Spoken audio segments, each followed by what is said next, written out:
May marks Mental Health Awareness Month, and tonight a North Carolina state lawmaker is opening up about her family's personal battles. Right now, Representative Carla Cunningham is putting the spotlight on mental and substance health services across the state. WCNC Charlotte Siobhan Riley looks into the programs which are seeking solutions to help those struggling with depression. North Carolina State Representative Carla Cunningham's son started receiving therapy to treat his mental health at the age of 14. Cunningham says Medicaid expansion proves why mental health and substance use services are so important. And we did therapy for quite a while. And then, of course, it got to the point where he did have to be hospitalized for the first time for 6 weeks. North Carolina State Representative Carla Cunningham knows firsthand the challenges that come with mental health.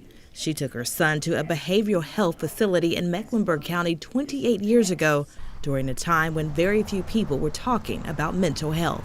I know what it is to be almost bankrupt because during the time my son was diagnosed, mental health insurance, even if you had insurance, only covered 50%. Cunningham says she noticed a substantial need in these services across the state recently once Medicaid expanded. We know for certain once the Medicaid was expanded, we had more people to come in that needed substance use services and mental health services because they didn't have the funding for it before now. Cunningham admits the mental health system can be tough to navigate.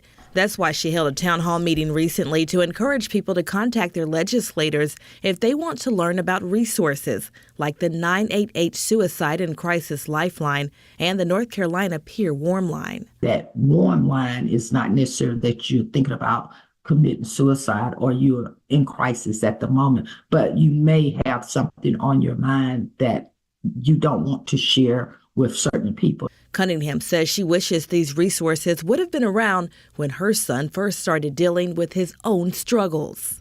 Going back and forth to the hospital more than 3 times a year sometimes.